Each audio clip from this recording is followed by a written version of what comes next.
Bien, bonjour à tous et à toutes.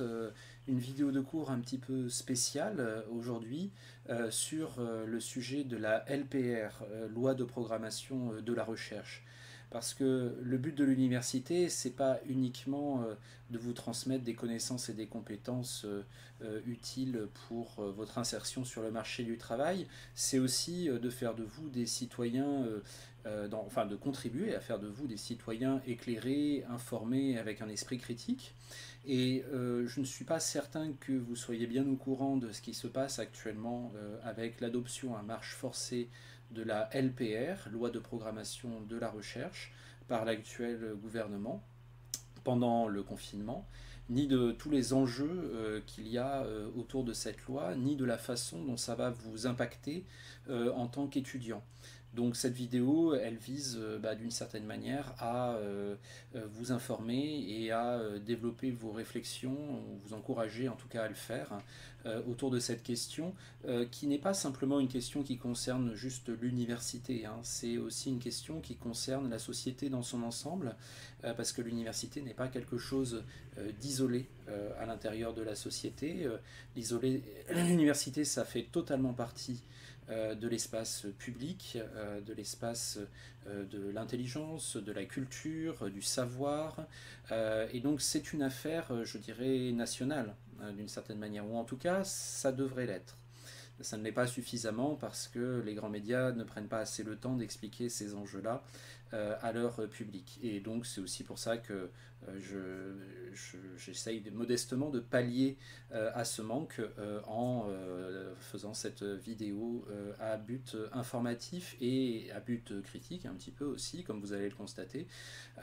L'important avant tout, c'est pas que vous pensiez exactement tout ce que je vous dis de la manière dont je vous le dis, ou que vous preniez pour parole d'évangile ce que je vous dis, mais plutôt que vous preniez mes propos comme une invitation à aller voir par vous-même, voir ce qui vous concerne vous-même, en tant qu'étudiant, parce que l'impact de cette LPR va être très important à ce niveau-là pour vous, mais aussi en tant que citoyen, parce qu'il y a des raisons de regarder de près ce qui se passe à ce niveau-là. Il y a une stratégie, une tactique gouvernementale pour l'adoption de cette loi qui pose beaucoup de questions sur ce qui, dans une démocratie libérale comme la nôtre, euh, est acceptable ou non de la part de responsables politiques, et sur les façons dont les citoyens peuvent dialoguer ou contrebalancer ou d'une certaine manière bénéficier ou incarner eux-mêmes des contre-pouvoirs par rapport à l'action d'un gouvernement. Voilà globalement les enjeux de cette vidéo. Avant de passer précisément à qu'est-ce que c'est que cette loi de programmation de la recherche, pour le dire simplement, hein, c'est une loi budgétaire à la base, hein, qui vise à investir davantage d'argent dans la recherche. Alors on verra plus tard dans cette vidéo qu'en fait ça c'est un petit peu de la poudre aux yeux et que l'investissement massif dont on nous rebat les oreilles, on en est quand même très loin. Mais assorti à cet engagement budgétaire, eh bien, il y a des mesures qui sont prises, des réformes qui sont importantes et qu'il faut vraiment examiner, des réformes sur le recrutement des enseignants-chercheurs, des réformes sur le financement de la recherche, et ont été ajoutés récemment certains amendements, notamment sur la suppression du CNU, je vous dirai un petit peu ce dont il retourne, et sur la criminalisation, la criminalisation pénale, les sanctions pénales au sujet de toutes les formes de contestation un petit peu musclées qu'il pourrait y avoir à l'intérieur des universités. Donc il y a des choses, voilà, très préoccupantes, je pense, en tout cas, sur lesquelles il faut vraiment s'arrêter un instant en tant qu'étudiant et en tant que citoyen. Mais avant de faire cela, je voudrais simplement vous dire un petit peu ce que c'est que l'université et comment ça fonctionne, parce que c'est un petit peu la base. Si finalement on a relativement peu d'écho dans les grands médias ou auprès de la population sur les problèmes de l'université, c'est qu'au fond, personne n'y comprend rien, à part les universitaires eux-mêmes. Et encore, eux-mêmes, parfois, ne comprennent pas tout. Et donc, comment ça se passe l'université? Qui sont les enseignants-chercheurs? Alors, déjà, il faut savoir qu'il y a plusieurs statuts chez vos enseignants. Pour vous, c'est des profs, hein, ils sont jeunes, ils sont vieux, ils sont bons, ils sont moins bons, ils varient les uns et les autres, mais en tout cas, voilà, ce sont des profs, ils arrivent devant vous en salle de classe, ils n'ont pas d'étiquette particulière. Mais il y a en fait des statuts hyper différents dans la communauté enseignante et vous avez affaire à des gens qui n'ont pas du tout les mêmes statuts. Alors globalement, il y a d'abord les titulaires. Les titulaires, ce sont des gens qui sont d'une certaine manière propriétaires de leur emploi. Hein. Ils sont fonctionnaires et a priori, sauf faute grave, ils sont employés à vie. Alors, ils ont un emploi statutaire, il y a des professeurs et il y a les maîtres de conférences. Les maîtres de conférences, c'est le premier grade dans l'enseignement et la recherche, c'est le premier grade de titulaire. On y accède avec un niveau Bac plus 8. Après avoir soutenu avec succès une thèse de doctorat de plusieurs centaines de pages, qu'on a évidemment soi-même rédigée, après être devenu expert dans un ou plusieurs champs, après avoir eu une production en termes de recherche, en termes de conférences, en termes d'articles de recherche, en termes d'articles scientifiques très conséquente pendant toutes les années où on a fait la thèse et puis les années après la thèse où on a attendu pour obtenir un poste. On s'est présenté sur des postes sans les obtenir jusqu'au moment où on en obtient un sur concours. On a fait tout ça, on a donné en même temps pendant toutes ces années des centaines d'heures de cours sous des contrats précaires et mal payés à l'université et on s'est impliqué le plus souvent à titre gracieux dans des tâches d'organisation de la recherche. Bref, on a fait vivre la recherche française souvent en partie à nos frais. C'est donc un petit peu un parcours du combattant et si on a fait tout ça, si notre talent est reconnu, si on a eu une grosse force de travail, un bon réseau et un peu de chance, on a peut-être l'opportunité d'être recruté un jour sur un des rares postes mis au concours à un âge compris entre 30 et 40 ans. Au concours, on va être face à une centaine de candidats, dont plusieurs dizaines ont au moins un niveau comparable au nôtre. Et une fois qu'on sera en poste, une fois qu'on obtient le poste, eh bien, on continue à travailler au moins 50 heures par semaine toute l'année, même hors période de cours, souvent le soir et le week-end compris, pour mener de front nos activités d'enseignement d'un côté. Elles sont lourdes, hein, c'est à la fois donner les cours, mais c'est aussi les préparer, les réactualiser en permanence, se tenir au courant sur le domaine, etc. Corriger les copies, accompagner les étudiants, répondre aux mails, etc. Les activités de recherche, qui elles sont aussi très lourdes, hein, pour produire des articles, pour produire des ouvrages, pour organiser des colloques, etc. Tout ça, ça demande un investissement conséquent, et puis les activités d'administration, puisque de plus en plus, au fur et à mesure que l'université se dégrade, eh bien, nous sommes obligés, nous les enseignants chercheurs titulaires, d'assurer de plus en plus de tâches de direction administrative de formation ou d'équipe de recherche, etc. Ces tâches sont de plus en plus chronophages, puisque finalement on est obligé de faire de plus en plus de choses, étant donné qu'il y a de moins en moins de personnel administratifs compétents pour nous épauler, étant donné les carences de budget à l'université. Tout ça pour dire que ça peut faire énormément de travail, ces tâches administratives. Donc on a ces trois pôles, si vous voulez, enseignement, recherche, administration, et ça remplit bien l'emploi du temps. Je ne dis même pas ça forcément pour donner l'impression de m'en plaindre ou de geindre à ce sujet, mais simplement déjà pour désamorcer l'idée qui est un petit peu celle des bars PMU, hein, que les enseignants seraient des gens qui auraient plein de temps libre. Hein. En fait, on organise globalement un peu notre temps comme on veut, c'est notre grand luxe, mais en fait, on travaille beaucoup, hein, comme je vous l'ai dit. Et puis c'est aussi pour dire voilà, à quel point dans la relation aussi qu'on a avec les étudiants, dans notre engagement dans l'enseignement, à la passion qui nous anime et à la vocation qui nous anime et qui est très forte, s'ajoutent énormément de contraintes, et notamment des contraintes physiques, matérielles, de temps disponibles pour bien effectuer nos missions, et notamment nos missions vis-à-vis de vous, les étudiants. Voilà, donc ça c'est pour le statut de maître de conférence que je vous ai donné, et le statut de professeur, globalement, c'est un peu la même chose, sauf que c'est le statut d'au-dessus, on y accède en ayant soutenu une habilitation à diriger des recherches, qu'on appelle HDR, et à partir du moment où on a fait ça, on peut diriger des thèses, c'est la seule différence notable entre les deux statuts.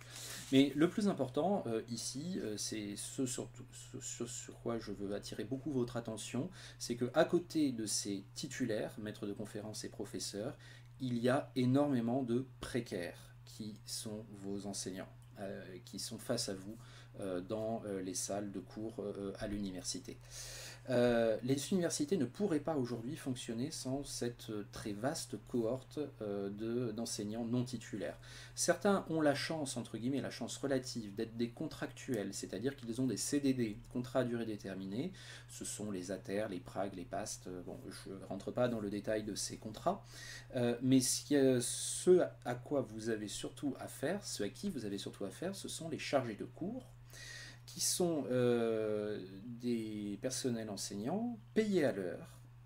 Pour la plupart, ce sont des doctorants ou des docteurs, c'est-à-dire des gens engagés dans la recherche par ailleurs, mais pas titulaires, hein, en voie d'accomplir leur thèse ou venant de l'accomplir, ou l'ayant accompli il y a quelques années. Ils sont engagés un petit peu au petit bonheur la chance, hein, quand on a besoin d'eux. Une année on leur donne un cours, l'autre année on leur enlève, etc. Il n'y a pas de continuité dans leur service, il n'y a pas de garantie d'une année sur l'autre de retrouver les cours qu'ils ont assurés l'année précédente, il n'y a pas de contrat pour eux digne de ce nom, il n'y a pas de couverture sociale, ils sont payés en dessous du SMIC horaire si on considère que pour une heure passée devant les étudiants, c'est 4 heures globalement de travail, enfin 3 heures de travail à côté, 1 heure avec les étudiants, ce qui est à mon avis à peu près honnête, hein. Donc là on passe en dessous du SMIC horaire, hein, pour un job quand même qui demande de sacrées compétences. Et puis ils touchent leur argent 6 mois après la fin de leur prestation dans le meilleur des cas. Ils n'ont pas de véritable contrat de travail et de couverture sociale aussi, je vous disais, parce que l'employeur universitaire ne paye pas la charge sociale sur leur contrat, et donc ça veut dire qu'ils sont obligés d'être employés ailleurs, c'est-à-dire souvent d'avoir un autre métier à côté. Alors pour certains, ça peut correspondre à leur façon de voir les choses et de s'engager à l'université, par exemple pour les professionnels associés qui viennent donner 1 ou 2 cours par semaine à l'université, parce que c'est quelque chose qui les satisfait, leur fait plaisir. Mais à côté de ça, ils ont leur métier principal. Mais en fait, la situation de beaucoup des chargés de cours que vous avez devant vous à l'université, c'est qu'ils sont obligés de prendre des petits boulots. Non seulement pour survivre, parce que l'enseignement ne paye pas assez, mais également pour juste avoir le droit d'enseigner. Parce que s'ils n'ont pas un employeur principal qui paye les charges sociales, dans ce cas, ils ne sont pas employables par l'université. Et donc vous avez des enseignants qui sont tellement passionnés et tellement engagés dans leur métier qu'ils vont faire des tout petits boulots qui ne sont pas du tout, qui sont très respectables, mais qui ne sont pas du tout en accord avec leur qualification, pour juste avoir le droit d'enseigner à l'université. Globalement, hein, vous pouvez avoir un enseignant dans la salle de cours le mardi de 14h à 16h, et à 17h, quand vous allez boire un coup, c'est lui qui vous sert au café du coin. Donc c'est finalement, et bon, tous ces gens-là, la plupart du temps, ce qu'ils cherchent, c'est avoir un poste de titulaire. C'est bien normal. Et ce qui est anormal, en revanche, c'est que le poste de titulaire, le poste de maître de conférence, du fait de la raréfaction très importante de ces postes-là, c'est devenu un petit peu comme le Graal aujourd'hui, alors que ça devrait être une condition normale pour enseigner à l'université. Qu'il y ait par ailleurs aussi des chargés de cours, parce que justement ce sont des gens qui ont un métier à côté, on fait appel à eux pour des compétences spécifiques, très bien. Mais en fait aujourd'hui les universités ne tiennent que grâce aux chargés de cours, c'est-à-dire grâce à un système d'exploitation généralisé. Et ce système d'exploitation généralisée, il s'étend également au niveau des personnels administratifs, qu'on appelle les BIATS, et qui sont essentiels évidemment au bon fonctionnement des universités. Ce sont les secrétaires dans les formations par exemple, et puis tous les gens dans les services centraux, qui travaillent dans les services centraux. Eux aussi, ils sont, comme les enseignants, en sous-effectif et en surcharge permanente. Faute de budget suffisant pour avoir des CDI, eh bien, la plupart du temps, ils sont recrutés sur des postes temporaires et relativement sous-payés. Cela amène évidemment beaucoup de turnover, hein, puisque souvent des gens qui sont en CDD depuis des années, qui n'ont aucune perspective d'être un jour titularisés, bah, finalement ils vont ailleurs. Quand une personne part et qu'elle a été compétente, elle avait acquis toutes les compétences liées à son poste, une nouvelle arrive et n'est pas immédiatement compétente, et il faut quelques temps pour qu'elle le devienne, c'est bien normal. Et pendant ce temps-là, bien, le service en souffre, soit les collègues à côté compensent et se surchargent, soit il y a beaucoup de dysfonctionnements dont les étudiants pâtissent. Donc à tous les niveaux de ce système, si vous voulez, que ce soit au niveau des titulaires, au niveau des chargés de cours pour les enseignants et au niveau des personnels administratifs, on retrouve de la surcharge, de la pénurie, manque de moyens, sous-rémunération et souffrance au travail. Même les plus privilégiés en apparence, donc les titulaires, les maîtres de conf et les professeurs, en pâtissent. Le nombre de postes de MCF qui a été mis au concours ces 15 dernières années a diminué de 40%, alors que dans le même temps, le nombre d'étudiants qui arrivent dans l'université ne cesse d'augmenter. Donc d'un côté, vous avez le nombre d'étudiants qui augmente, et de l'autre, vous avez le nombre d'enseignants titulaires qui diminue. La rémunération des maîtres de conférences et des professeurs en France est de 40% inférieure à la moyenne des pays de l'OCDE, moyenne des pays développés, hein, globalement. Ce qui veut dire tout simplement que la France est un des pays qui, en termes de rémunération, traite le plus mal ses enseignants-chercheurs. Comme ces derniers sont les seuls à pouvoir occuper les tâches de direction administrative dont on parlait tout à l'heure, par exemple la direction d'une formation, et que ces tâches sont de plus en plus chronophages, inévitablement la surcharge administrative est de plus en plus grande pour les enseignants titulaires, puisqu'ils sont de moins en moins nombreux. Et donc l'accompagnement pédagogique des étudiants et les missions de recherche inévitablement en pâtissent. Alors la spécificité des enseignants de fac aussi, c'est d'être également des chercheurs. Et ça, c'est très important parce que c'est vraiment ce qui fait la différence avec les enseignants du secondaire ou du primaire. C'est-à-dire que les deux activités ici de recherche et d'enseignement sont censées se nourrir mutuellement. Nos cours bénéficient de nos recherches et nos recherches peuvent aussi bénéficier de nos cours. Et donc c'est aussi la raison pour laquelle les cours des enseignants de fac, ils sont en permanence réactualisés. Parce que la recherche sur un domaine bouge, de nouvelles perspectives, de nouvelles connaissances arrivent en permanence. Et cette relation d'enrichissement mutuel entre l'enseignement et la recherche, c'est vraiment le cœur battant de l'université, de la pratique des universitaires. Et or, la recherche est devenue aujourd'hui un luxe quasiment à cause de la surcharge globale dont souffrent tous les enseignants-chercheurs. C'est une activité pour laquelle il faut apprendre à voler du temps ou à voler du temps sur le reste, sur les cours ou sur l'administratif, ou à voler du temps évidemment sur nos congés, nos soirées et nos week-ends, ce que en fait nous faisons tous globalement. Hein. Même si vous voulez, si nous arrivons à trouver le temps, parfois nous sommes bloqués parce que nous n'avons pas l'argent suffisant, nous n'avons pas les fonds nécessaires. Parce que la recherche coûte souvent un petit peu de l'argent. Par exemple, si on veut mener une expérience, souvent il faut des fonds. Si on veut utiliser un matériel coûteux pour effectuer une recherche, même chose, il faut de l'argent.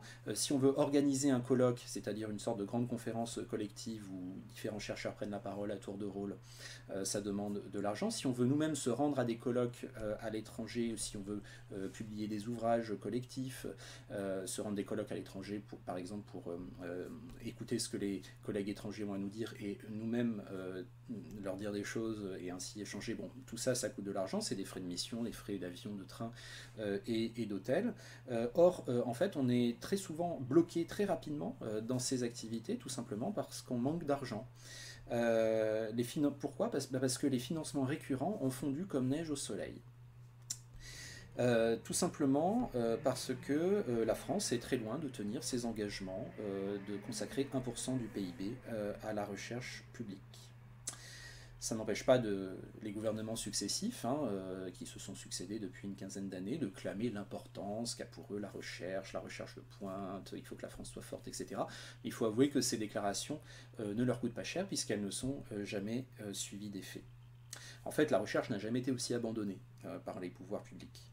Les seuls laboratoires qui parviennent à faire de la recherche aujourd'hui, convenablement, ce sont ceux qui réussissent à obtenir des appels à projets, c'est-à-dire qui candidatent dans des procédures très coûteuses en temps et en énergie et très sélectives pour obtenir des fonds supplémentaires pour mener une recherche sur un projet particulier. Ça veut dire que donc il y a moins de 20% des gens qui déposent des appels à projets auprès de l'ANR, l'Agence nationale de la recherche, qui réussissent à obtenir l'argent nécessaire pour leur projet, ce qui veut dire que les 80% restants ont passé parfois plusieurs mois à rédiger des très longs rapports et des préparatifs pour leur recherche, pour finalement que ce soit refusé. Ça veut dire qu'ils ont passé plusieurs mois à faire de la recherche aux frais du contribuable, pour rien, à chercher de l'argent et à n'en pas trouver. Et donc leur projet s'arrête là. Le financement par les appels à projets, il est très contesté aussi pour d'autres raisons. Déjà parce qu'il aboutit finalement à concentrer les ressources sur quelques laboratoires stars, d'une certaine manière, qui concentrent en fait les fonds qui viennent par les appels à projets, au détriment de tous les autres qui finalement ne peuvent plus vraiment accomplir de recherche. Donc il y a quelque chose de très inégalitaire là-dedans, qui introduit une logique de concurrence entre les laboratoires, qui finalement se retrouvent à se battre les uns contre les autres pour obtenir les fonds nécessaires pour pratiquer la recherche, plutôt que de coopérer les uns avec les autres pour effectivement faire avancer la recherche. Ça introduit aussi une logique d'opportunisme parce que les projets dans l'air du temps ou qui servent les intérêts industriels du pays ou les priorités fixées par l'État deviennent des projets beaucoup plus facilement finançables que d'autres projets en apparence un peu plus lointains de ces préoccupations. Ça introduit aussi évidemment le risque du népotisme, un risque beaucoup plus grand. Bon, il est un peu inévitable peut-être à un certain degré dans une communauté aussi endogame que la communauté universitaire, mais à partir du moment où dans une discipline, les gens se connaissent beaucoup, il y a beaucoup d'interrelations, il y a beaucoup de services rendus dans un sens, puis dans l'autre, de renvoi d'ascenseurs. Il y a beaucoup aussi de questions de réputation qui se mettent en place. Et évidemment, ici, eh bien, on est face à un cas de figure dans lequel si les décideurs qui sont dans ces commissions de l'ANR peuvent décider qui fait de la recherche et qui n'en fait pas, ça devient, ce népotisme peut-être un peu inévitable, devient en tout cas très problématique. Bref, tout ça, le financement par appel à projet est contraire à ce qu'il faudrait pour avoir une recherche forte et innovante. Mais avec les financements récurrents, en fait, on n'a pas assez d'argent pour faire de la recherche. Donc, quand on veut se déplacer à l'international, quand on veut éditer un livre chez un éditeur universitaire, on a besoin de fonds et la plupart du temps, très souvent, on ne les a pas. Donc on renonce en fait à produire une recherche qu'on aurait pu produire. Dans quel autre métier doit-on ainsi assumer soi-même sur son argent personnel, ses frais de mission et de fonctionnement? C'est difficile dans ces conditions pour un chercheur français de rayonner, comme pourtant nos dirigeants politiques ne cessent de nous y encourager. Cette pénurie de ressources, évidemment, elle vient des différentes réformes qui ont agité l'université française depuis une quinzaine d'années, qui ont été imposées à l'université française depuis une quinzaine d'années. Et nos gouvernants actuels semblent s'étonner que la recherche française soit en décrochage au niveau international, alors même que en fait c'est le résultat de leurs actions et de l'action de leurs prédécesseurs, mais tout le monde va dans le même sens idéologique depuis au moins une quinzaine d'années, donc c'est à cause de ça qu'on décroche, et la réponse qui est faite par les gouvernants actuels, c'est pas de dire ah bah peut-être qu'on s'est trompé, peut-être qu'on n'a pas imposé les bonnes méthodes, c'est non, si ça marche pas, c'est qu'on n'est pas allé assez loin dans la direction qu'on veut vous faire prendre. Donc on va continuer avec les mesures qui ont conduit au décrochage jusqu'au moment où peut-être magiquement ça va finir par fonctionner. C'est un peu de la pensée magique et c'est un petit peu préoccupant. C'est ce qui se passe avec le projet LPR, qui arrive donc à un moment donné où l'université n'est pas dans un très bon état. C'est un service public sinistré, les conditions de vie et de travail s'y sont considérablement dégradées, les classes de TD sont surchargées, les étudiants s'assoient par terre, parfois même on accueille les étudiants au mépris des consignes de sécurité incendie, qui limitent quand même le nombre de places à l'intérieur d'une salle. Tout ça c'est faute de locaux et faute de recrutement suffisant d'enseignants, faute de budget.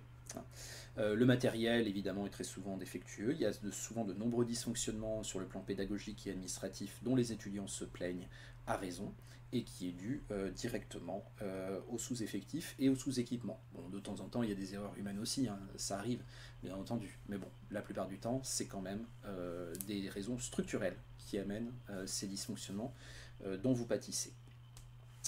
Pourquoi cette dégradation? Quel était l'esprit des précédentes réformes, notamment, qui se sont abattues sur l'université depuis 15 ans? La loi LRU, la loi Fioraso, Parcoursup, etc., qui ont lessivé d'ailleurs un peu les personnels, parce qu'à chaque réforme, il faut réadapter absolument toutes les structures sans aucun moyen. Enfin bon, il y a aussi une forme d'épuisement qui se met en place chez les personnels de l'université, qu'ils soient enseignants ou administratifs. Et toutes ces réformes sont allées dans le même sens, sont allées dans le sens de ce qu'on appelle le New Public Management, c'est-à-dire un management d'inspiration néolibérale qui entend faire fonctionner les universités sur les critères des fonctionnements des entreprises privées. Donc avec flexibilité, compétitivité, rentabilité. Flexibilité, ça veut dire précarisation maximale des salariés. Plus les gens sont dans l'insécurité, plus il y a de mouvements et plus c'est facile à gérer du point de vue des managers. Compétitivité, c'est-à-dire qu'on met les gens en concurrence pour obtenir les moyens de fonctionner, au lieu d'assurer un fonctionnement normal à tout le monde. Le fonctionnement normal, aujourd'hui, est devenu un privilège qu'il faut arracher. Rentabilité, c'est-à-dire que le principe, avant tout, c'est pas d'assurer une bonne mission de service public, mais c'est de dégager des bénéfices, et en l'occurrence, ou simplement de se maintenir au-dessus de la ligne rouge, de ne pas avoir trop de pertes. Et donc ça va passer inévitablement, étant donné le peu de budget qu'il y a, par des économies de bout de ficelle.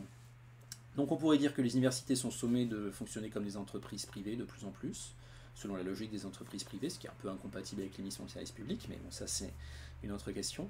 Mais en plus, ces universités-entreprises, elles sont privées, mais elles sont aussi privées de moyens, puisque l'État n'a cessé de se désengager au profit de ce qui a été amené en 2007 par Valérie Pécresse, ministre de Nicolas Sarkozy, comme étant la loi sur l'autonomie des universités. Alors, l'autonomie des universités, ça avait l'air génial, parce que qui ne voudrait pas être autonome? Et là, on voit bien quelque chose que nos gouvernants actuels continuent de produire, comme leurs prédécesseurs, c'est-à-dire une façon qu'ils ont d'amener des réformes qui sont des réformes globalement punitives pour un secteur ou pour une société dans son ensemble, et d'amener ces réformes dissimulées sous des noms valorisants. Donc autonomie, évidemment, c'est un mot qui a des connotations très positives. Qu'est-ce que ça veut dire autonomie? En fait, ça veut dire désengagement de l'État.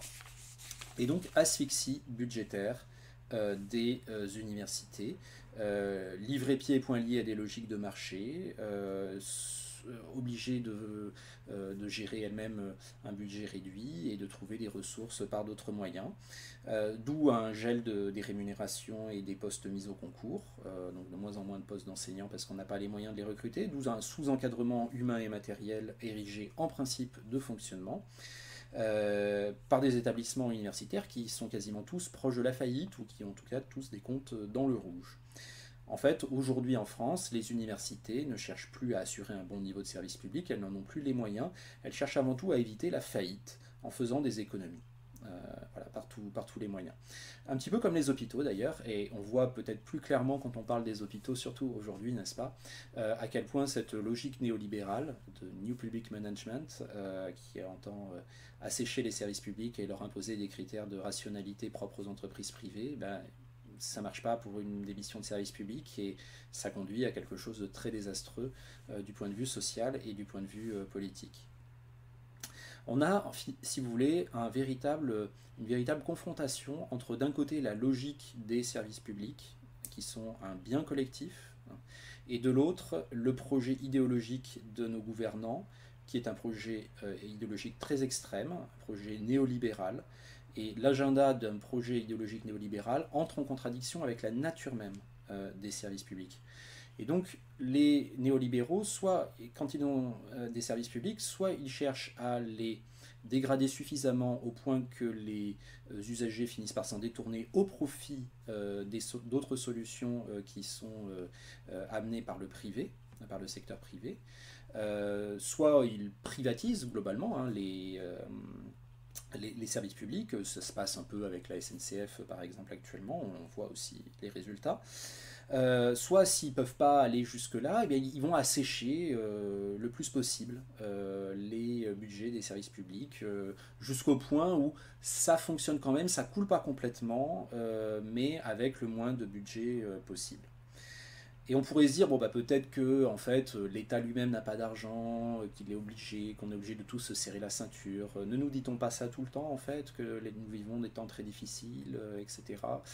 Bon, en fait, quand on voit les arbitrages budgétaires que fait l'actuel gouvernement, c'est très difficile de continuer à soutenir ça, hein. Quand d'un côté on dit ah il faut il faut enlever 5 euros aux APL mensuels pour les gens qui les touchent, ces aides sociales d'aide publique au logement, et de l'autre côté en même temps on supprime l'impôt sur la fortune, c'est-à-dire qu'on fait en fait un énorme cadeau à des gens qui sont déjà les possédants.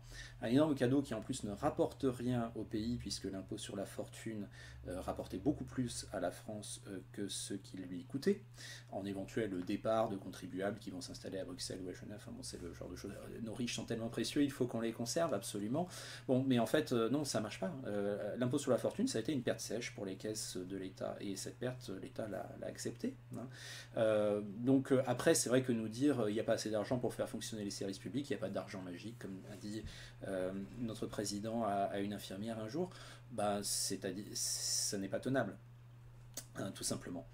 Quand on a donc un gouvernement qui distribue ses faveurs à des intérêts, enfin, qui privilégie des intérêts des possédants, des grandes fortunes et des grandes entreprises, pourquoi et qui en même temps dit au service public qu'il faut se sacrifier, comprenez-nous, on n'a plus d'argent, on ne peut plus assurer les prestations, etc. Il y a quelque chose effectivement ici de malhonnête et qui pourtant fonctionne, hein. Ça fonctionne depuis une quarantaine d'années, aucun problème.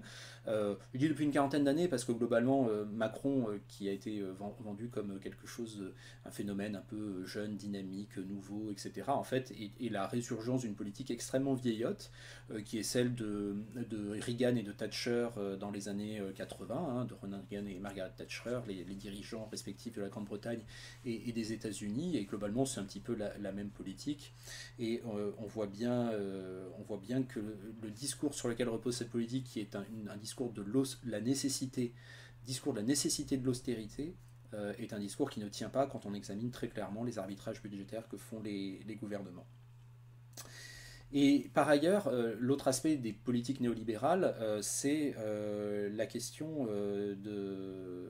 du modèle de société qu'elles promeuvent, avec un fantasme de société construite sur le modèle de l'entreprise privée ou sur les critères d'excellence du secteur privé, qui est en quelque sorte considéré comme l'incarnation du développement harmonieux et efficace. Et en fait, il ne s'agit pas simplement de dire qu'il faut favoriser les entreprises, ce qui à la limite peut s'entendre aussi dans certains cas. Je ne veux pas du tout avoir ici un discours anti-entreprise ou anti-secteur privé, mais ça devient peut-être plus préoccupant à partir du moment où il s'agit d'exporter les critères de réussite et d'efficacité du secteur privé à absolument tous les secteurs de la vie sociale et de la vie publique, et également de la vie individuelle, à transformer globalement les gens dans tous les secteurs de leur vie en des individus isolés, entrepreneurs d'eux-mêmes, livrés pieds et poings liés à la logique de l'économie de marché. Ce n'est peut-être pas forcément ce qu'on veut pour construire une société. En tout cas, on a besoin que ce soit contrebalancé, que ce soit nuancé. Et des services publics forts, ça peut aussi permettre d'avoir un pays qui fonctionne bien, parce que des gens qui sont en sécurité, des gens qui savent par exemple qu'ils ne vont pas être obligés de s'endetter pour mettre leurs enfants à l'université parce que l'université est quasiment gratuite en termes de frais d'inscription. Va-t-elle le rester après la LPR? Ça, c'est une question qu'on verra plus tard.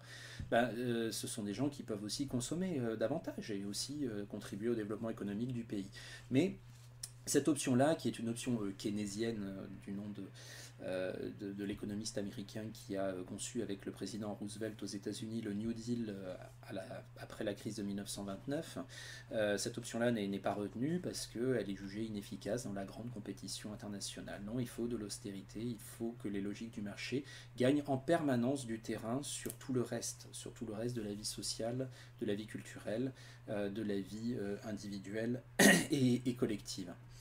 Donc c'est évidemment ce socle néolibéral, il fonctionne aussi sur un autre fantasme qui est ce qu'on appelle la théorie du ruissellement. C'est l'idée que la prospérité des quelques-uns, des champions de l'économie française, de nos milliardaires et de nos grandes entreprises, bénéficiera finalement à tous, que ça va ruisseler sur tout le monde en quelque sorte. Mais en fait c'est totalement faux, et ce qu'on observe depuis une quarantaine d'années, c'est que les seuls effets des politiques néolibérales, c'est un creusement des inégalités. Les plus riches s'enrichissent et les plus pauvres sont de plus en plus précaires. On a suffisamment de recul maintenant pour le savoir, et normalement cette fable ne devrait plus se poursuivre, mais elle le fait quand même contre toute évidence. En tout cas, je crois que j'ai vu passer récemment un article qui disait que sur les 10 dernières années, la France est le deuxième pays au monde dans lequel les revenus et les patrimoines des milliardaires avaient augmenté le plus. Donc je pense qu'on peut être très très content de ça, c'est fabuleux vraiment, surtout à partir du moment où en bas de l'échelle sociale et même au milieu, au final, la dégradation des conditions est de plus en plus grande. Alors je parlais de cette idée de mettre des noms positifs, à connotation positive, sur des réformes qui sont négatives. Ça a été le cas par exemple en 2018, on en a un exemple très saillant, et ça a été mené par l'actuel ministre de l'Enseignement supérieur et de la Recherche, Frédérique Vidal, déjà elle, qui mène actuellement également la réforme LPR, la loi de programmation de la recherche.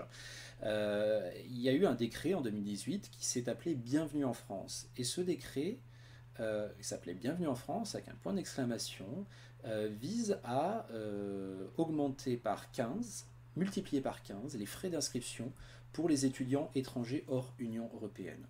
Donc on est face à des responsables politiques qui décident d'appeler Bienvenue en France une réforme qui clairement est l'inverse d'un panneau de bienvenue. Et qui est même une réforme, on pourrait dire, un peu xénophobe, parce qu'il y a évidemment aussi l'idée que ça va barrer la route à qui, cette hausse exponentielle des frais d'inscription pour les étudiants étrangers hors Union européenne, à tous ceux qui ne viennent pas de l'Union européenne, et notamment à tous ceux qui viennent de pays relativement pauvres, hein, notamment les pays d'Afrique, etc. Et on en voit d'ailleurs très clairement les conséquences quand on voit les candidatures qui nous arrivent de ces pays qui ont très largement diminué. Donc appeler Bienvenue en France une réforme qui est à ce point punitive, c'est vraiment jouer avec le langage de façon totalement irresponsable. C'est vraiment, on n'est plus simplement dans de l'enrobage communicationnel flatteur pour une réforme, on est vraiment dans ce qu'on appelle aujourd'hui la post-vérité. Et jouer le jeu de la post-vérité, c'est dangereux quand on est un responsable politique d'envergure. C'est dangereux aussi de laisser passer ça quand on est un média grand public, parce que c'est très dommageable pour les démocraties. Alors si on arrive sur la LPR maintenant, plus spécifiquement, en quoi consiste-t-elle ? D'abord, il y a un volet sur le recrutement des enseignants. Le projet, je vous ai dit tout à l'heure qu'on avait déjà perdu 40% de postes de maître de conférence en moyenne par an depuis 15 ans, alors que les effectifs étudiants ne cessent d'augmenter. Et globalement, on manque vraiment de titulaires. Et le projet, c'est de faire en sorte que environ un quart des postes de maître de conférence titulaires soient remplacés par de nouveaux postes précaires, de nouveaux postes CDD, alors plus flatteurs que les postes de CDD actuels comme les postes d'ATER ou de post-doctorat par exemple. On appellerait ça maintenant les postes tenure track et CDI de mission, postes sur 3, 4, 5, 6 ans, etc., avec une rémunération un petit peu meilleure, mais ça reste des postes précaires, c'est-à-dire que ce sont des gens qui sont recrutés à un âge déjà très avancé, qui n'ont toujours pas de perspective pour s'établir dans la vie parce qu'ils ne savent pas si à la fin de leur contrat ils seront recrutés définitivement sur un poste de titulaire. Donc l'insécurité est encore plus grande. Ils ne peuvent pas s'installer de façon durable dans les équipes à cause de ça. Donc le turnover va être encore plus grand, ce qui va avoir évidemment un impact sur la qualité de l'encadrement pédagogique et administratif des formations, mais ce qui surtout augmente la précarité, là où le grand problème de l'enseignement actuellement en France, c'était déjà la précarité. Donc là, on a guérir le mal par le mal. A priori, il y a très peu de chances que ça fonctionne. C'est aussi un véritable... comme ce sont des contrats qui ne passeront pas par la qualification par le CNU, qui est l'instance nationale qui est chargée de vérifier le niveau du recrutement des enseignants-chercheurs, c'est aussi une façon de renforcer le pouvoir des managers locaux dans les universités pour recruter qui ils veulent, quel que soit le niveau. Il y a ce risque, évidemment. Mais c'est vraiment une attaque assez considérable contre le statut des enseignants-chercheurs et contre la sécurité de leur emploi, qui est aussi la condition de leur autonomie et de leur indépendance. Ça va dans le sens évidemment de ce New Public Management dont je vous parlais, d'inspiration néolibérale, qui fait qu'à l'intérieur des services publics, on fonctionne de moins en moins avec des gens titulaires et de plus en plus avec des contractuels. Ça va plus dans la logique de flexibilité, compétitivité, rentabilité du secteur privé. Ça aura un impact évidemment sur les titulaires, puisque on ne va pas demander a priori à des gens qui sont déjà précaires et qui doivent se concentrer sur leur recherche et leur enseignement de faire des tâches administratives. Donc les tâches administratives, il y aura de moins en moins de gens qui peuvent les faire.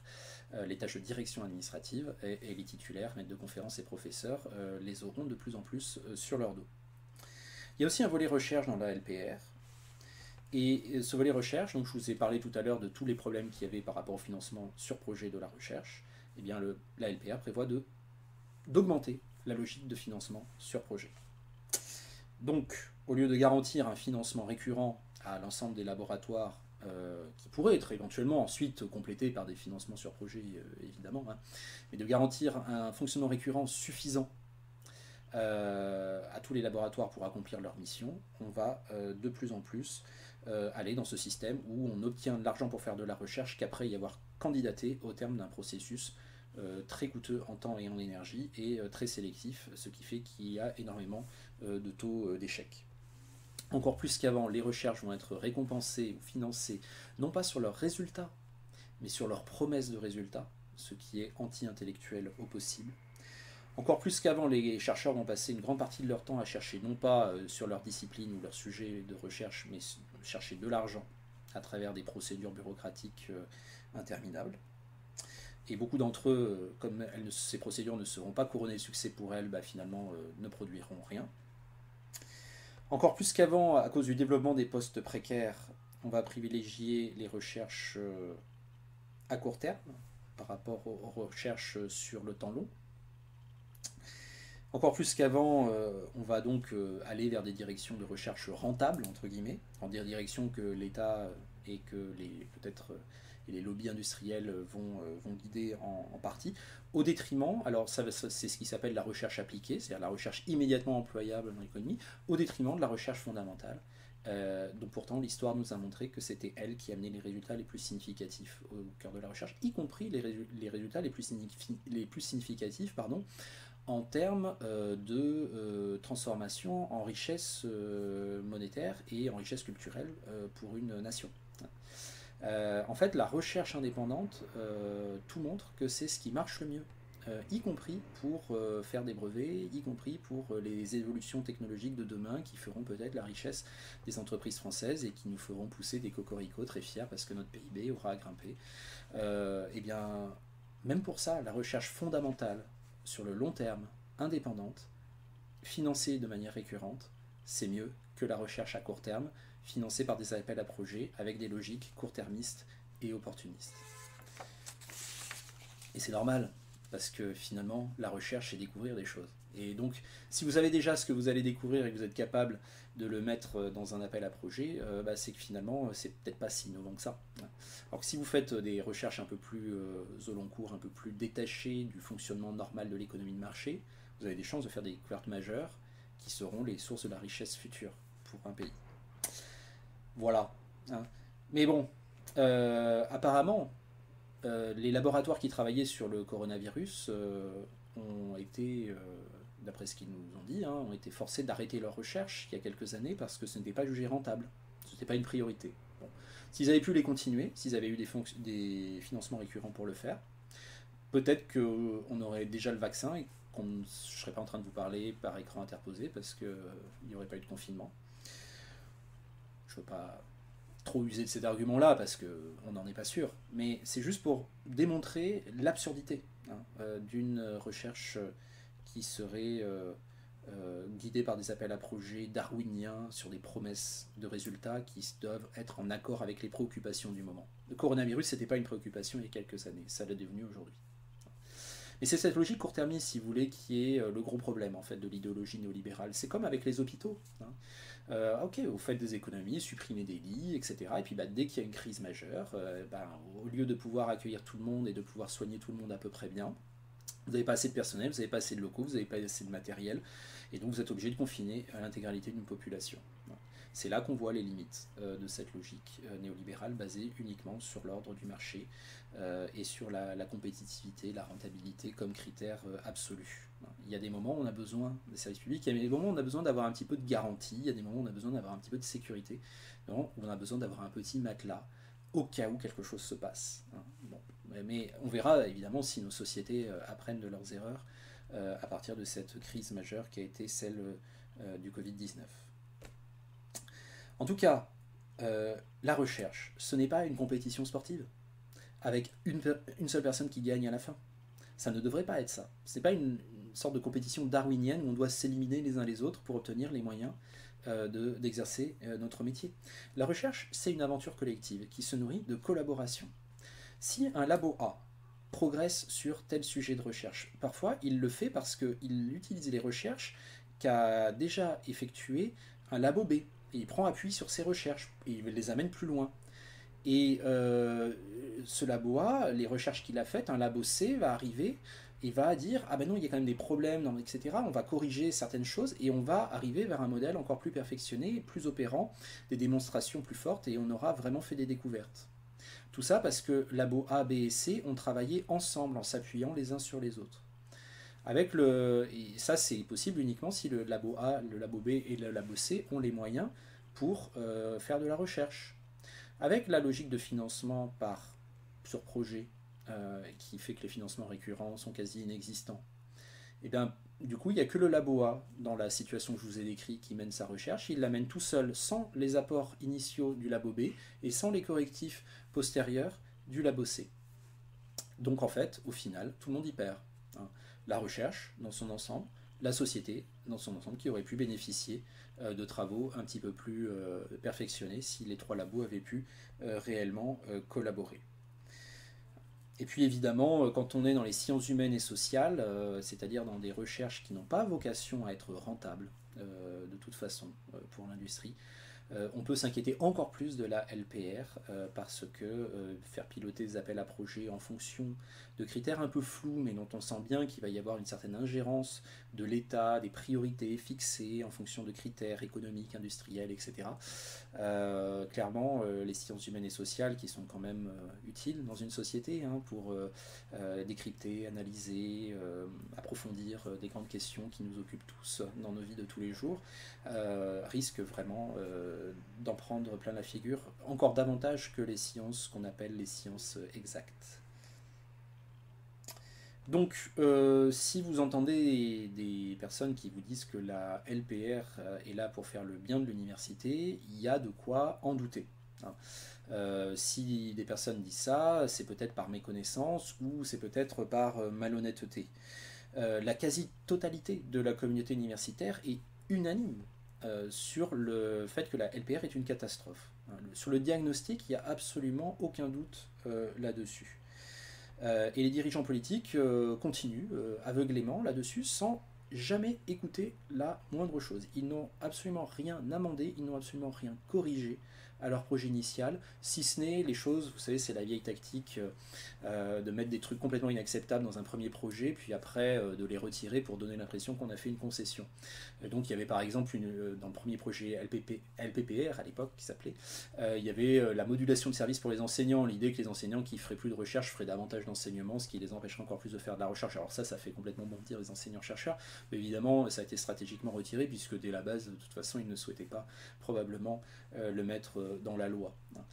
Mais tout le reste, c'est resté exactement tel quel. Or, ce qui est important ici, c'est même pas une querelle idéologique. Évidemment que la vision que je vous exprime, elle est très différente de la vision de l'université-entreprise néolibérale qu'ont les dirigeants macronistes.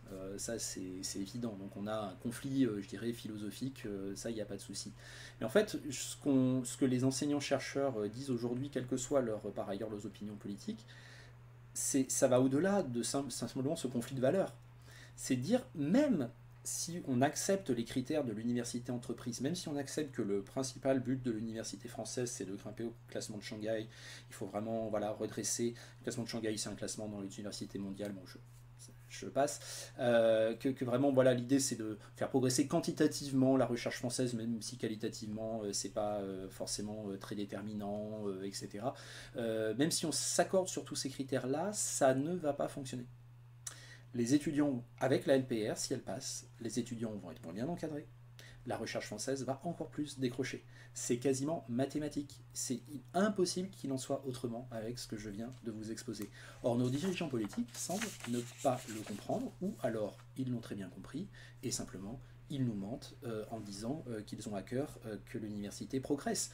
Et que peut-être qu'en fait, il s'agit d'une loi qui est ouvertement contre l'université, pour mater l'université, pour la faire entrer dans le giron néolibéral, pour faire en sorte que l'université soit plus contrôlable qu'avant. Et il y a certains amendements au projet LPR qui vont dans ce sens, dans le sens de cette théorie, qui n'est pas vraiment vérifiable, hein, mais on est obligé un petit peu on est obligé de se pencher sur cette hypothèse, que ce soit une loi vraiment contre l'université, étant donné l'illogisme total qu'il y a à dire que cette loi va favoriser quoi que ce soit à l'université. Donc même si on n'a pas cette vision, je dirais, humaniste, romantique, si on veut, de gauche, de l'université, même si on est un macroniste bas du front, eh bien on devrait pouvoir se rendre compte que cette loi va aggraver la situation. Elle va aggraver ce qu'elle est censée améliorer. On pourrait dire, est-ce qu'il n'y a quand même pas certains aspects positifs, notamment un plan d'investissement massif et du budget? Alors oui, c'est vrai, je parle un petit peu contre mon intérêt parce qu'il y a quand même de toute petite augmentation de salaire qui est un peu à l'horizon pour nous les enseignants-chercheurs. Bon, je ne suis pas certain que ça vaille le coup de subir une loi aussi nocive sur d'autres aspects pour ce petit avantage particulier. Mais globalement, en fait, de toute façon, même cette petite hausse, si elle survient, parce qu'on en est très loin, elle sera dérisoire, elle ne nous mettra pas du tout au niveau des autres pays européens. Et puis en plus, si on considère l'inflation et ce qui est prévu comme injonction budgétaire là tout de suite dans l'université par cette loi de programmation de la recherche, en fait, il n'y a quasiment rien. Ça va à peine compenser l'inflation. Au mieux, ce sera le statu quo. Au pire, ce sera une nouvelle régression en termes de moyens et en termes de budget pour l'université. Et en plus, cette loi de programmation de la recherche, elle s'étend sur 10 ans. Ce qui veut dire que l'actuel gouvernement qui la passe à marche forcée, pendant qu'on est confiné, la classe totale, eh bien, cet actuel gouvernement, il n'aura même pas à en payer les conséquences, il n'aura même pas à mettre de l'argent lui-même, puisque dans 1 an et demi, il dégage, on espère en tout cas, et que ce seront à ses successeurs de remplir les promesses qu'il nous a données, mais les prochains gouvernements le feront s'ils le veulent ou non. Autrement dit, avec une loi de programmation de la recherche qui est comme ça étalée sur 10 ans, la quasi-totalité de l'argent, on n'en verra probablement jamais la couleur. Il y a en tout cas de grandes raisons de se méfier à ce niveau-là. Au-delà de son contenu, la LPR crée actuellement la controverse aussi à cause de sa procédure d'adoption. Et c'est là aussi que ça mérite un petit peu notre attention en tant que citoyen. Parce que certes, l'université, on a l'impression que tout le monde s'en fiche au fond. Personne n'y comprend rien, c'est pas vendeur dans les grands médias, etc. Bon, déjà, dès qu'on parle des hôpitaux, on commence à avoir un peu plus d'intérêt, hein, alors que en fait, il s'y passe exactement la même chose. Mais même si on considère que ça va pas changer la face du monde, cette loi qui s'abat sur les universités, la procédure par laquelle elle a été arrachée et adoptée est extrêmement préoccupante du point de vue de la démocratie. Ça pose vraiment la question de la légitimité d'un gouvernement élu pour forcer les choses à ce point, devant une opposition massive, argumentée et raisonnée de la quasi-totalité des gens sur lesquels cette loi va s'appliquer. Là, il y a vraiment une dérive autoritaire du pouvoir en place, d'un pouvoir démocratiquement élu. Je ne le conteste pas, même si l'élection de 2017 a été d'une médiocrité absolue et que si Emmanuel Macron a été élu au second tour, ce n'est pas par un vote d'adhésion sur son programme qui par ailleurs était d'une grande médiocrité et une clarté très insatisfaisante, mais ça a été avant tout pour faire barrage à Marine Le Pen, une candidate d'extrême droite. Or, depuis qu'il est élu, Emmanuel Macron se comporte comme si l'ensemble du pays avait adhéré massivement à son programme, ce qui n'est absolument pas le cas. Mais bon, je referme cette parenthèse-là pour dire simplement qu'un gouvernement qui a aussi peu de légitimité devrait peut-être être un tout petit peu plus modeste dans sa manière d'imposer les choses. Qu'est-ce qui s'est passé en fait là depuis début 2020, depuis qu'est arrivé ce projet de loi, etc. Il y a eu une opposition très forte de la part de la communauté universitaire qui s'est traduite par tous les moyens possibles. Manifestations, assemblées générales, motions, tribunes, interventions médiatiques, vidéos comme celle-ci. Voilà, tout a été fait, le travail de contre-argumentation, d'indignation, de sensibilisation de l'opinion publique, etc. Ça a été mené pendant un temps où il y avait aussi la réforme des retraites, qui va bientôt ressurgir d'ailleurs, mais comme les deux réformes arrivaient ensemble, la réforme de l'université et la réforme des retraites, et qu'elles étaient toutes les deux de la même aspiration néolibérale, ça a créé un grand mouvement d'opposition globalement dans le pays, qui n'a pas concerné d'ailleurs que les universités. Là-dessus, le confinement est arrivé à cause de l'épidémie. Et du coup, tout le monde s'est un peu rabattu sur juste prendre soin de soi et des autres. Les enseignants-chercheurs ont renoncé à toutes les modalités d'action un petit peu plus offensives qu'ils avaient prévues au cas où les actions plus soft que je vous ai décrites auparavant ne fonctionnaient pas. Donc il y avait notamment l'idée, par exemple, de ne pas remettre les notes du semestre, de faire de la rétention de notes. Peut-être un des derniers moyens d'avoir un petit peu l'oreille de ce gouvernement qui reste sinon complètement sourd à tout ce qu'on dit. Et donc on a renoncé à tout ça, et à partir du moment où on a rendu les notes, où le semestre était terminé, la LPR est revenue. Elle a été, c'est reparti comme en 40, pendant l'été, pendant les vacances, et puis après pendant l'automne, et pendant qu'on était en train de faire du distanciel, pendant qu'on était en train de se crever à réadapter nos cours au distanciel, toutes nos procédures, etc., pour nous sacrifier pour nos missions d'une certaine façon, ce qu'on veut bien faire de bon cœur dans un temps normal, et bien le gouvernement en profite pour faire passer à marche forcée et de façon très irrégulière, et je vais vous expliquer pourquoi, une loi donc, qui est complètement contraire à nos intérêts, à nous enseignants-chercheurs, et puis aux intérêts de la communauté universitaire en général, personnel et étudiants compris, et aux intérêts, on peut aussi le penser, de la société française dans son ensemble.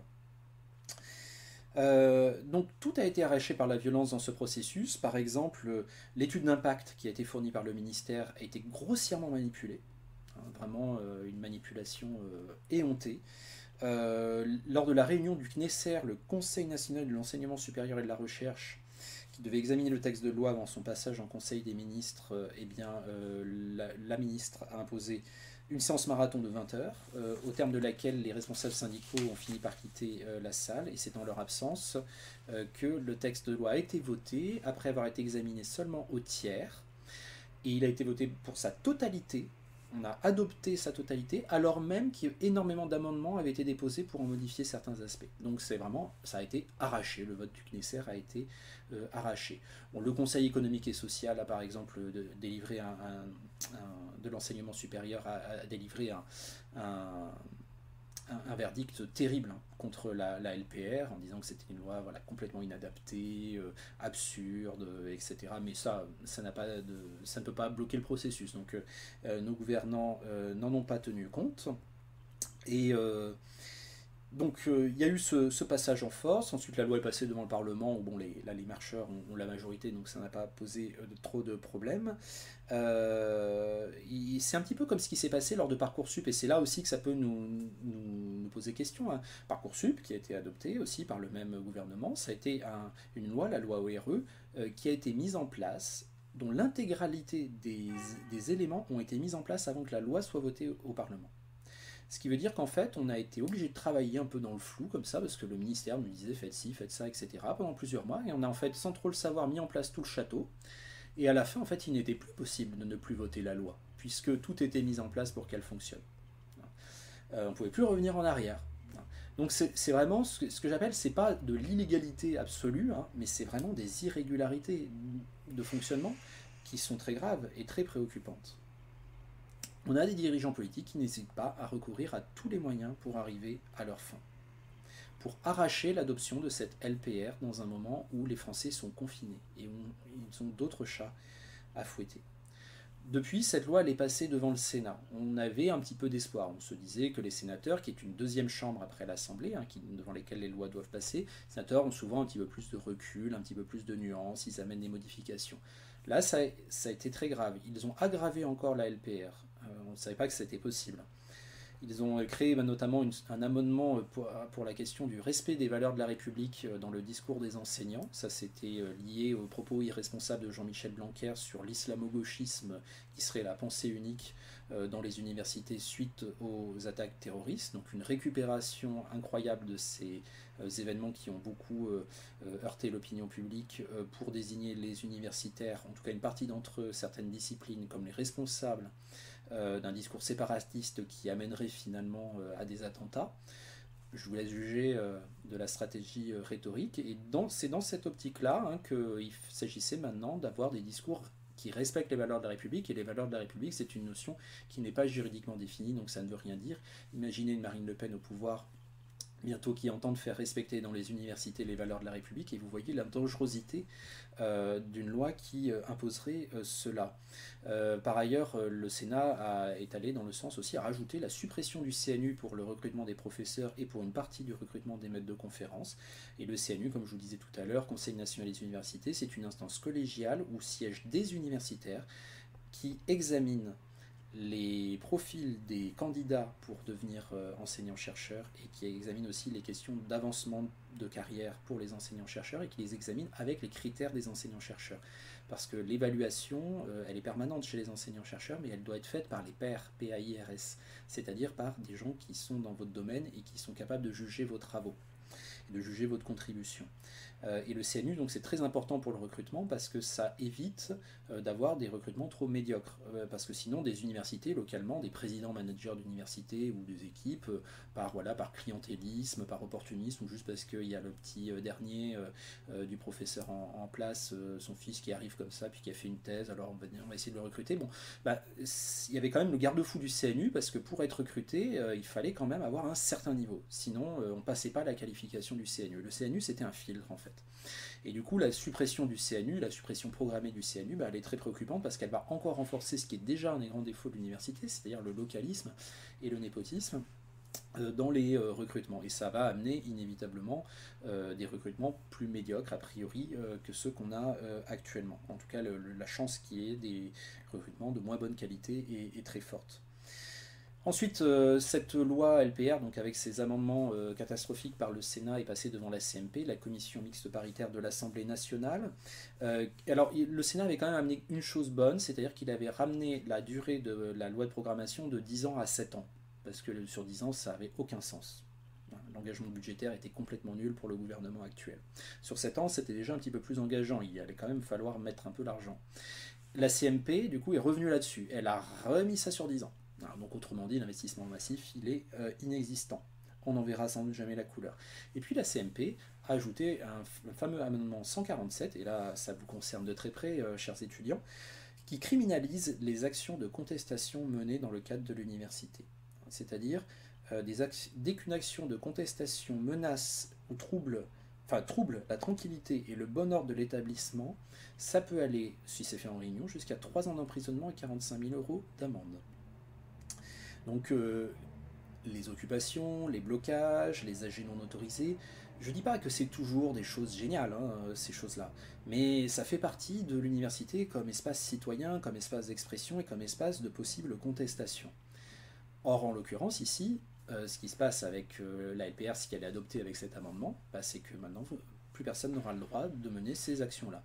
Autrement dit, Nous avons constaté depuis tout 2020, nous avons fait toutes les actions possibles légalement, sagement, pour nous faire entendre, pour avoir une négociation digne de ce nom, digne d'un pays démocratique sur la LPR. Articles dans les journaux, tribunes, vidéos, assemblée générale autorisée, manifestations autorisées, etc. Tout y est passé, on a tout fait. Et on n'a eu aucun résultat. Rien n'a été pris en compte. Le gouvernement fonce tête baissée dans son projet de base et il n'y a absolument aucune prise en compte. Et donc là, on pourrait se dire, eh ben, on va être obligé de passer à la vitesse supérieure, on va faire des actions un peu plus offensives, on va un peu perturber le service, on va impacter les usagers, hélas, on va peut-être arriver à ça, donc on va peut-être bloquer certaines universités, imposer des AG si les présidents ne veulent pas, etc. Et ben maintenant, si vous faites ça, vous allez en prison, potentiellement. Autrement dit, si d'un côté, les actions autorisées n'ont aucun résultat, et si les actions non autorisées sont maintenant soumises à une peine d'emprisonnement, ça veut dire qu'on interdit tout bonnement la contestation efficace. Une contestation qui peut marcher, aujourd'hui c'est interdit, si la loi passe. Donc, d'un point de vue démocratique, et notamment quand on est étudiant et que parfois pour se faire entendre, les universités sont des lieux dans lesquels on peut vraiment s'approprier, et bien là on est dans quelque chose qui est une dérive. Qui est une dérive et qui est très préoccupante. Ça va aussi avec la loi de sécurité globale. On a bien vu que le gouvernement, notamment au moment de la réforme des retraites, notamment par rapport aux gilets jaunes, envoie la police pour mater la contestation. Parce que le néolibéralisme, il ne faut pas considérer que c'est moins d'État et le libre jeu du marché. En fait, le néolibéralisme, c'est un État qui se désengage des services publics, qui se désengage des prestations sociales, etc., pour laisser le libre jeu du marché effectuer. Mais en fait, c'est un État qui se réengage ailleurs, qui se réengage dans la répression vis-à-vis des populations qui perdent dans le nouveau contrat social néolibéral.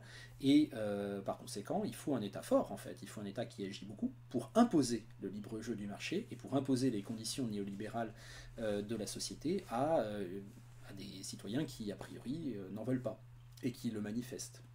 Donc, la police est beaucoup intervenue, de manière souvent très brutale, tout au long de l'année 2020 pour réprimer des manifestations contre notamment la réforme des retraites. Qu'est-ce qui se passe aujourd'hui? En même temps, il y a la loi de sécurité globale qui arrive devant le Parlement, et cette loi de sécurité globale vise à criminaliser le fait de filmer la police en action, pour ensuite diffuser les vidéos sur les réseaux sociaux. Ce qui veut dire que si vous êtes témoin de brutalité policière ou victime de brutalité policière, si vous en témoignez, si vous le filmez, si vous en amenez la preuve, ça devient un délit. Voilà quand même où on en est. Je crois qu'il faut prendre conscience de ça. Donc la LPR, vous voyez, c'est pas juste le petit problème de l'université, des enseignants-chercheurs tout seuls dans leur coin, etc. Ça concerne l'ensemble du pays et ça concerne notre définition de la démocratie et ce qu'on accepte comme degré d'autoritarisme dans un gouvernement. Alors, de toute façon, les formes de mobilisation chez les universitaires, elles ne sont pas toujours très développées parce que c'est vrai qu'il y a aussi beaucoup de conservatisme chez les universitaires. Et même si tout le monde est d'accord sur le diagnostic sur la LPR, tout le monde est d'accord pour dire que c'est une catastrophe, j'ai trouvé personne qui défend ce projet, à part peut-être 2-3 ravis de la crèche qui ont des liens avec le ministère. Mais non, tout le monde sait que c'est une catastrophe, mais tout le monde ne veut pas s'engager fortement pour essayer de le faire refluer, ce projet, pour essayer de faire ouvrir une négociation digne de ce nom. Et donc, oui, l'émotion, signe, les pétitions, signe, très bien, mais bon, ça n'a pas d'effet. Mais après, quand on commence à parler de arrêter les cours, ne pas délivrer les notes, etc., là, tout de suite, il y a énormément de résistance. Ça peut se comprendre, c'est pas facile, c'est des enjeux moraux très compliqués, surtout quand on aime nos métiers, quand on est attaché à nos étudiants, parce que nos étudiants, c'est quand même pas... comme le conducteur de métro, c'est passager, nos étudiants, on a un rapport plus fort avec eux quand même, on est plus investi humainement vis-à-vis d'eux, on les rencontre, on les connaît, on a envie qu'ils réussissent, on a envie qu'ils se développent harmonieusement, comme ils le souhaitent, on a envie de les aider, tout ça. Donc l'idée d'interrompre nos missions par rapport à ça pour perturber notre service, c'est une idée qui est très pénible. Après, si c'est la seule chose qui reste pour se faire entendre, peut-être faut-il y avoir recours, Qui sait? Je pose la question. Ce qui est sûr, c'est que de nombreux collègues ne sont pas prêts à ça, on l'a bien vu au printemps, hein, avec des formes vraiment d'intervention qui allaient complètement à l'encontre de la mobilisation, qui même allaient, enfin, avec des mesures voilà. Je ne vais pas trop m'étendre là-dessus, je garde un silence pudique sur cette question. En tout cas, ce qui est sûr, c'est qu'on a épuisé les ressources du dialogue argumenté, et qu'il y a aussi la question de savoir qu'est-ce que c'est agir comme citoyen responsable dans cette situation. Est-ce que c'est continuer à exercer sa mission normalement, à s'exprimer, à faire les cours en distanciel, à faire en sorte que personne ne perde rien, etc., à garder sa place dans la grande machine qu'il faut continuer de faire fonctionner?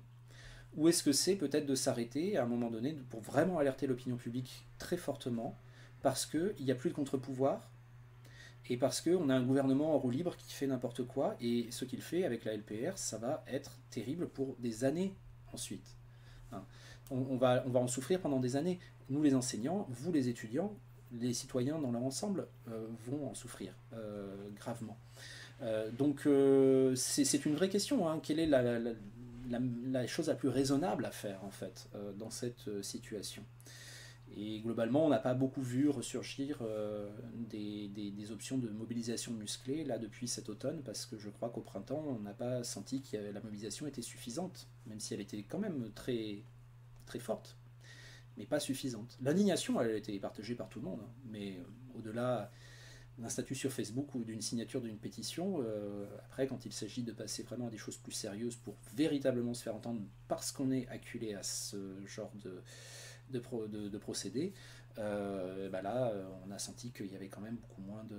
Alors voilà, est-ce qu'il y aura, maintenant que la LPR est quasiment adoptée, un vrai rapport de force qui va se créer, où nous jouerions vraiment le rôle de contre-pouvoir? Rien n'est moins sûr, mais qui sait. En tout cas, ce qui est sûr, c'est que d'une certaine manière, les étudiants, bah, ça les concerne également. Ça vous concerne également, donc c'est aussi une chose pour laquelle je fais cette vidéo, c'est aussi pour vous informer et vous amener à, enfin vous demander de vous informer, en tout cas là-dessus, vous n'êtes pas obligé encore une fois de souscrire à absolument tout ce que j'ai dit.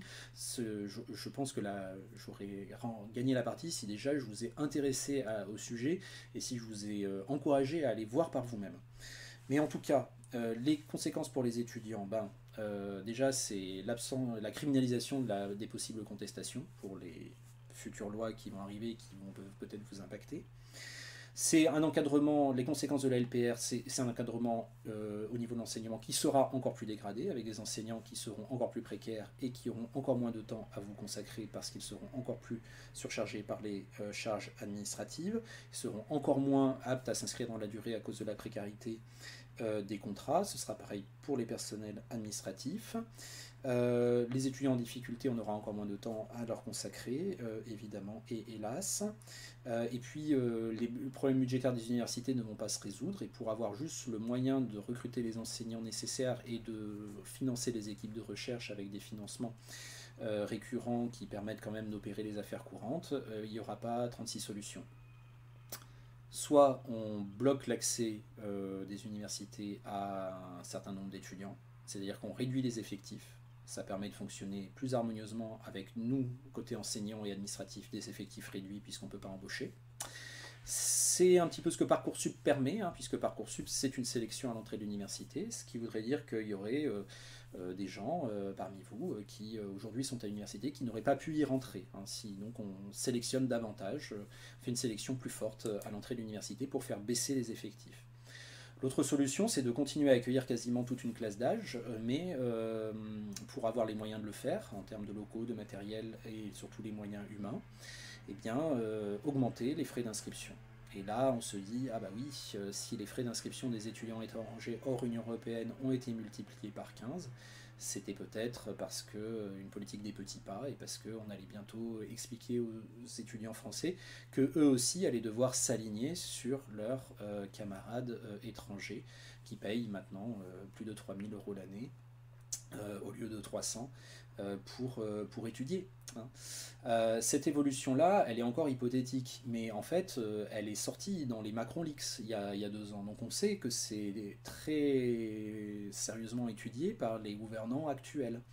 Et on peut très bien supposer que la prochaine réforme, dans le prochain quinquennat, la prochaine réforme de l'université qui ne manquera d'arriver si la LPR passe, ce sera une réforme pour l'augmentation des droits d'inscription des frais d'inscription des étudiants, qui était le grand tabou jusqu'à présent, et qui finalement passera peut-être comme une lettre à la poste dans quelques années, parce que ce sera le seul moyen de financer les universités.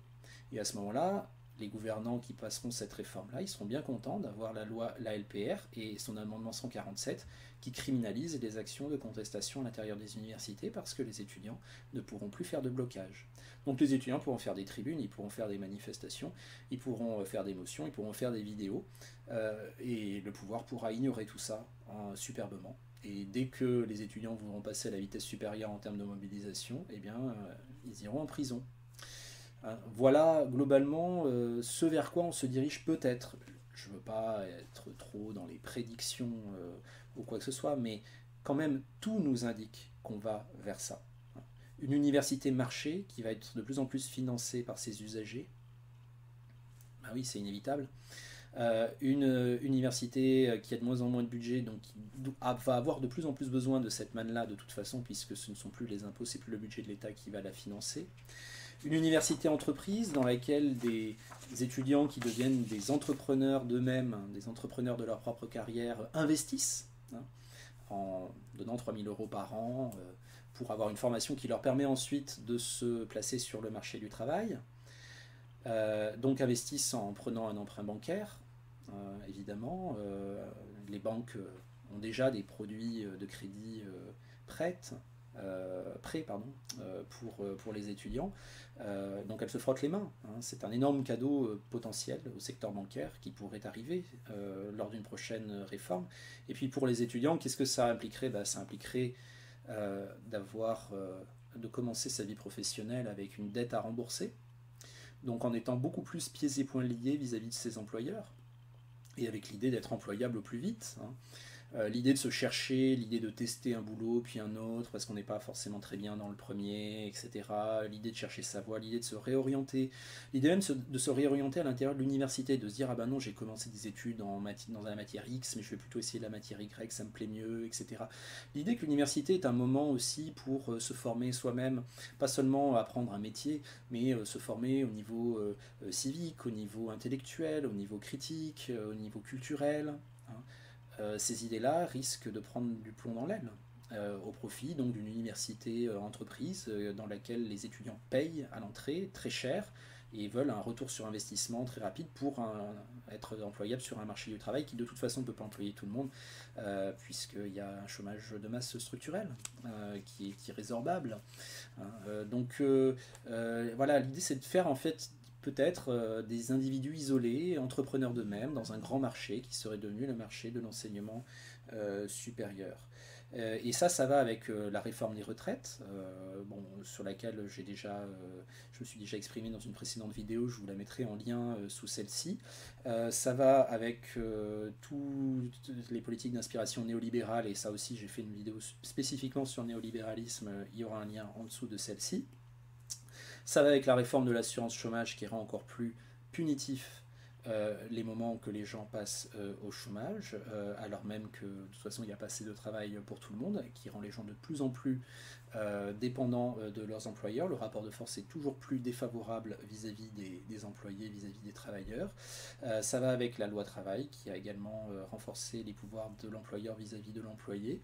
Bref, la loi travail, soyons honnêtes, c'était sous François Hollande, pas sous le quinquennat de Macron, mais Macron, en tant que ministre du budget, y a quand même beaucoup participé.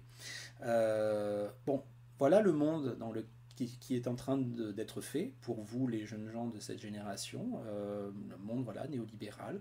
Voulez-vous de ce monde-là? Souhaitez-vous autre chose? À vous de prendre conscience de ça et à vous d'agir en conséquence, en votre âme et conscience. Pour l'accepter ou pour dire non. En tout cas, je pense que c'est important quand même de bien voir que la LPR, dans ses perspectives et dans ses fondements, elle participe de l'implantation de ce monde-là, de ce monde néolibéral, de compétitivité, de flexibilité, de rentabilité. Et c'est peut-être à nous citoyens de dire non à certains moments aux gouvernants qui veulent imposer contre l'évidence, contre de la contestation, contre toute bonne mesure, contre toute raison, les conditions de ce monde qui est un monde très insatisfaisant à plein de points de vue, point de vue humain, point de vue social, point de vue culturel, point de vue artistique, etc. Voilà quelques éléments donc, de réflexion à ce sujet. Donc j'ai terminé par quelque chose d'un peu prédictif, hein, donc qui n'est pas établi. Hein, je ne m'engage pas, je ne mets pas ma main à couper qu'il y aura une augmentation des frais d'inscription pour les étudiants d'ici quelques années. Moi personnellement j'en suis assez convaincu parce que je vois absolument tout ce qui y mène. Je serais ravi en revanche d'avoir tort à ce niveau-là et que les prochaines réformes de l'université aillent pour une fois dans un sens favorable à l'université et non dans un sens punitif. Voilà, je vous remercie d'avoir suivi cette vidéo et je vous dis à très bientôt pour d'autres vidéos portant davantage sur les cours cinéma audiovisuel à la Sorbonne Nouvelle. À bientôt.